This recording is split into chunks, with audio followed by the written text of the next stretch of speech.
Yep. Mm-hmm. How are you? You thought I forgot about it. I didn't. I told you I was always going to do it. Good morning. Good afternoon. Good evening. And good everything. How are you? Yes, I will always ask this question. It is not rhetoric. No, it isn't. But it means a lot to me. Majorly, one of the reasons why we do this is because you're there listening. I'm good. So, welcome to the Word Cafe live show, the Word Cafe podcast, the Word Cafe universe with Amax. How you doing? I will always ask it. Yes, I'm good myself.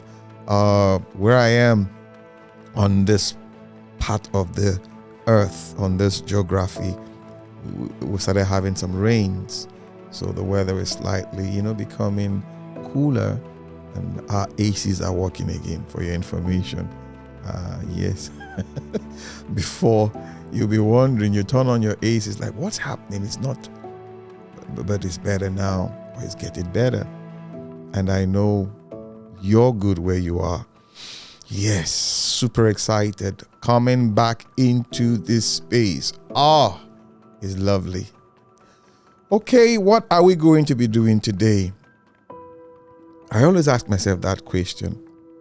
What exactly am I going to be doing today on the show? What am I going to talk about? So before I come on, I try to play this in my head. Yes, days before, for your information. And I try to put down my thoughts, structure them in a way that I, will talk and all of that. So what are we going to be doing today? If you've been following me, you hear me once or twice, couple of times talk about human resources. For your information, that's my field. Yes, I was trained, brought up in that sphere. My first job was I think I was employed as an assistant organizational analyst. And before I got that, even back in school, I've been working within that space. I think I've said this before. The organization I was working with on campus, NIFES to be precise, Nigerian Fellowship of Evangelical Students, I was the general secretary, and it exposed me to a lot. So all of this has, come together to form this, should I say, foundation for me when it comes to human resources. And I love it. Yes, I do. I even wrote a book. Yes, you've heard me talk about it once or twice. My HRO notebook. Yep. My human resources experience and all of that. A small book, but loaded, and this is how I see HR. Let me tell you. I'll begin with this now. This is how I see human resources management. Not in the graphs, not in the charts, not in the pie charts, not in the statistics. All of that, they are good in themselves, but I see it from this perspective, the human within the process or behind the process. That's what HR is for me. So that is what I'm going to be talking about today. And I'll flip-flop within organization and people, my perspective and how I view it. But I want us to begin from this point of view, definition. We're good at defining things. The minute you define something, in my opinion, you've brought a limitation around that. Limitation in the sense that it brings maybe a better understanding, perspective, and somehow it also limits you from thinking further if you see definition from that perspective. So I'm going to do some reading. Yes, as usual. My son saw me the other day. He saw my, he was looking at one of the episodes, and he said, Daddy, you always carry your phone and all of that. I said, you've got a new phone, so you're showing it off or something. And I just like these kids. And I laughed. So I'm going to do some reading. Then we'll begin the conversation from there. In legal terms, human resources, when you look at it, what is human resources? What is it exactly? It refers to the group within a company or organization that manages employees. So you heard that right. That's the job of human resources. They handle tasks like hiring, firing, and managing company policies. It essentially encompasses the workforce and the strategies for managing people within an organization. Well, this is definitions that are out there and all of that. But let's continue. You will hear my thoughts as we go on. So HR management encompasses the recruiting, hiring, compensation and benefits, training and development, performance management, employee relations, and policy implementations and all of that. So when you look at the word workforce, it refers to the collective, a group of people who work for a particular entity, whether it is a business, government, or non-profit organizations. Resources, in a broader sense, human resources can be seen as a type of resource along land and capital. You remember factors of production. When you talk about factors of production, capital, land, and all of that. So human resources could be, put along that line. That is a crucial form for organizations' operations. So basically, the way we look at human resources, in my opinion, the traditional way, it's like this entity or this department or this unit that manages, like we just defined, employees, people, human beings in an organization. So the other day, I was having this conversation with my wife, and she asked a very crucial question. Something happened. My wife is a businesswoman. She loves it. So I was trying to explain to her how I perceive human resources. I see human resources as the table. The table. The word human resources is HR, correct? Yes. When you spell the word heart, H-E-A-R-T, broadly speaking, two things jump out of those. That word, H and R. Heart. So your heart. What does your heart do to your body? Biologically speaking, it helps the flow of blood. The heart is responsible for oxygen, circulating the body. Oxygenated blood, carried from the heart to all the cells. Then deoxygenated blood pulls out. Don't worry. Am I confusing you? Don't worry. My background is in biochemistry, for your information. So I understand most of these things, but my passion is human resources. Yes. So that's what the heart does. So human resources or human resources management, HRM as we want to call it, some organizations will call it HCM, human capital management, is basically the heart of the organization. It pumps the blood. So everything that goes on in an organization is a function of the HR. If you see an organization that is doing so well, the HR is functioning perfectly well. If you see an organization that is not doing so well, toxicity and all of that, check the HR. So it is beyond, like I said, the graphs and all that. So ask yourself this fundamental question. What is the purpose of an organization? Why do we have organizations? Why do organizations even exist? Because broadly speaking, when you look at the society or the world is driven by services. Services are offshoots of organizations. Yep. Check the world. Check any society. Who drives the society? The organization. So who drives the organization? The people. So this is how I view organizations. I have defined this over and over again. Organizations, I was having this conversation also with a friend of mine, and she was trying to pick my brain on how do you see an organization. Dr. Itari is her name, and we're talking, and I said, I see organizations the way they are designed. The architecture of an organization is designed in such a way that it creates a platform for self-actualization. That's how I view organizations. They are designed as platforms for self-actualization. So what do I mean by that?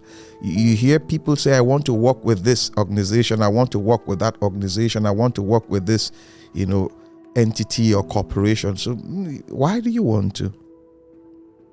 Broadly speaking, you see people say things like, because of the pay, or I just like the organization. But if you look at it in-depthly, the reason why you want to work with or for that organization is because you want to self-actualize. You want to realize your dreams. Say, okay, I'm an engineer, for example. I'm a petroleum engineer. I'm a subsea engineer. So you want to work with an energy firm, that is into oil and gas, and even maybe green energy or something. And so why do you want to? You want to self-actualize. Because the minute you get into the organization, what happens automatically to you as an individual, you begin to see yourself growing. So you now see where the HR comes into play. Performance management, policy interpretation and formulation. What else? Compensation and benefits. You are appreciated and all of that. What else? Training. So you see now, all of this, what I call it, departments within the unit, help you self-actualize. So broadly speaking, that's what an organization is all about, and that is the place of human resources. So the word capital, like I defined, we looked at it a while ago. When you say capital, what is a capital, or what is capital? A lot of us will see it as value. In business, when you say I need capital, what you're talking about is you need money. Yeah, you need liquid, you need cash to drive the business. Fine. But the entity, the organization, sees the employee or the people as capital. So what do you mean? Is that how organizations value or see her employees? Yes. You're a capital. And there's one thing about capital. When you invest capital, it appreciates. When you don't invest in capital, what happens? It depreciates. So that's why organizations that are winning invest in their human capital. So when they invest in their human capital, logically speaking, there is this return on the investment. So the push, you as an individual who is working for this organization, you don't just see yourself in isolation.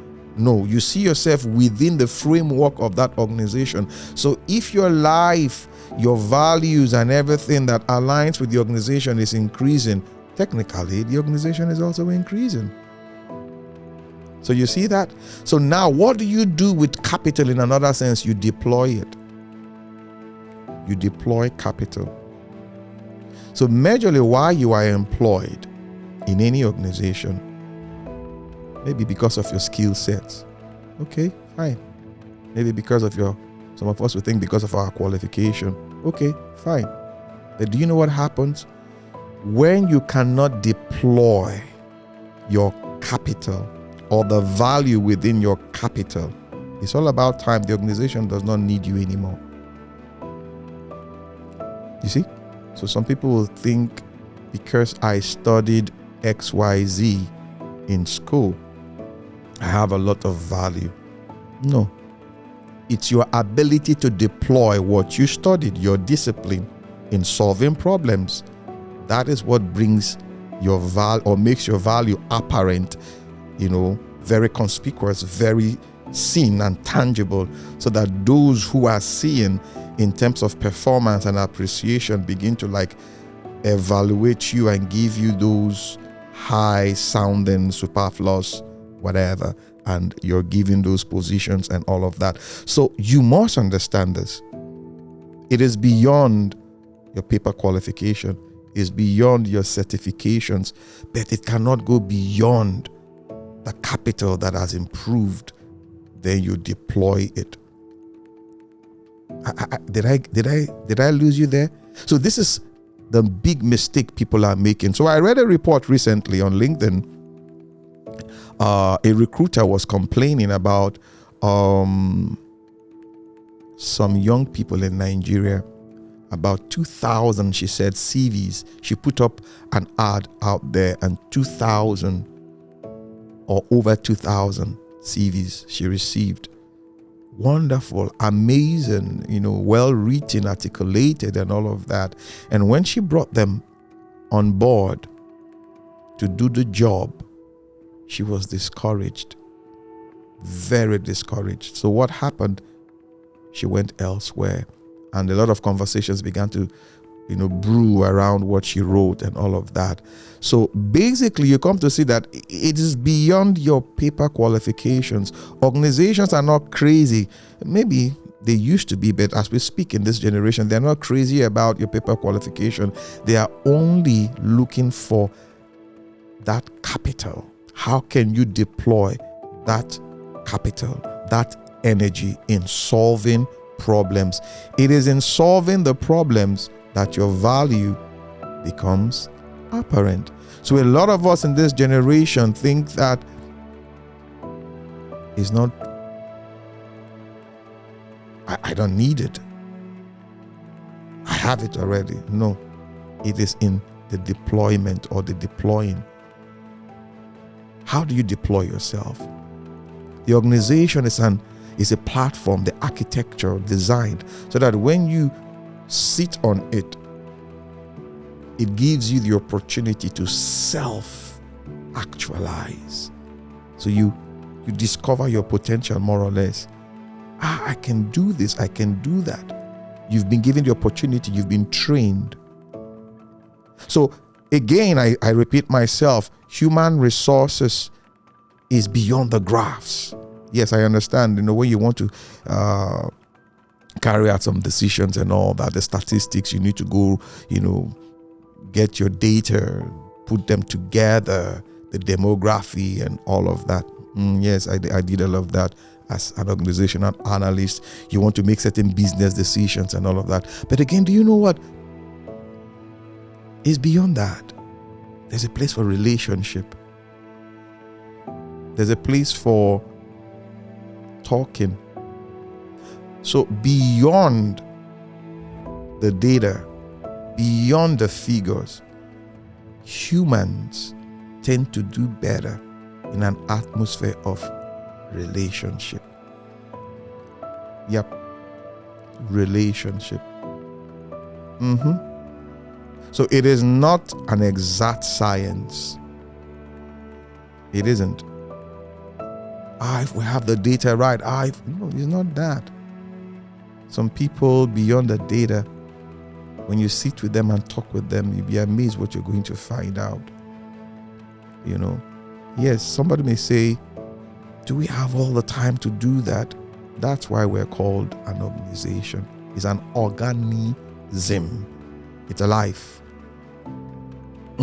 It's alive. It's an entity of its own. So it grows. So each cycle of growth, it sheds, it improves. So it's not, you don't have it done in one day, but rather you grow. You grow. Look at our world. Everybody is involved with one form of organization or the other. Be it a small business, be it a corporation, be it even in the market. Yes, it's an organization. It's an organism. It's alive. So not until you understand this, I will call it basic principles of human resources management, you would see it as the way the Americans call it, hire and fire. Hire and fire. Hire and fire. You know, I hear people say sometimes, this is not a charity organization. So you think charity organizations are what? Non-profit. What? You don't need so much specialization. You're wrong. It is far more expensive to run a charity organization, if you understand what I mean. I understand. We're here to make profit. But have you looked at profit through the eyes of prosperity? It's not just profit, prosperity. Because when we keep promoting profit and profit and profit, so all you're after now is the end justifying the means. So, the end. That's not the truth. The end does not justify the means, or shouldn't, because we can do anything and get away with it. That's what you're saying. But when you look at it from the eyes of prosperity, every organization rises as far as her employees rise. Every nation rises as far as her organizations. You see? Look at it very well. Prospering nations, you come to see the organizations within that nation. Very robust. They are growing. So when you break it down, you come to see those people that drive the process. So that's what I came to do on the show today. You're a business person. Listen, when I mean you're a business person, get it right. We are all in one form of business or the other. Commercial, non-profit, profit. It's a business. Yes, it's business. Like Jesus said, I must go about my Father's word, business. So he had to form an organization. How did he do that? He brought 12 people together. He brought 12 people together. And what did he do? Spend time with them, teaching them. They were capital. He sent them out. What happened? He built in them potential, or rather he recognized their potential and built on that potential. And when he sent them out, the potential turned into kinetic energy, and they came back with a lot of profit. So you see, we're all in one form of business or the other. That's what I came to do on the show today. So be careful the way you deal. You notice that some of us, employees, when we get employed and we work with organizations, we don't see ourselves as part of the organization. We see ourselves, all I came here to do is to get paid and get home. Some of us defraud the organization. Some of us do all sorts. But do you know what you're doing? You're not killing the organization. You think you are. You're only killing yourself. That's it. You don't see yourself as an extension. You don't see yourself as part of the organization. So what happens? Gradually, you are killing. Even you think the organization is dying, no, you're killing yourself. So this is what I came to do on the show today, to share with you what and how I see human resources management. Fantastic area. Yes, fantastic. Amazing area. Any day, any time, I will always do this. All right, guys. Well, I've learned a lot working in this area quietly, and I have built capacity by God's grace. And I felt to come on this episode to share this, to do this, so that you would learn. I'm available if you want to reach out for us to talk some more. Yes, like privately, in-depthly, look at what you're doing. In that regard, we're very much available. All right, guys, you know how we do it on the show. This is the space where we come in to lean on one another's experience to forge a positive path. Go ahead. We're available on all social media platforms. Yes, TikTok, now Twitter, now called X, Facebook, yes, Instagram, YouTube. Go ahead. Have you subscribed to our channel? Please do. We have a lot of amazing content for your delight. Go ahead. Hit that button, the notification, so when we have new episodes, you'll be the first to get it and listen to. All right, then I have to go now, but you know how I say it all the time on the show. My name is Amachree Isoboye. Till I come your way again, I am your neighborhood word trader. I believe in the power of words. Why? Because it is the unit of creation. Bye for now.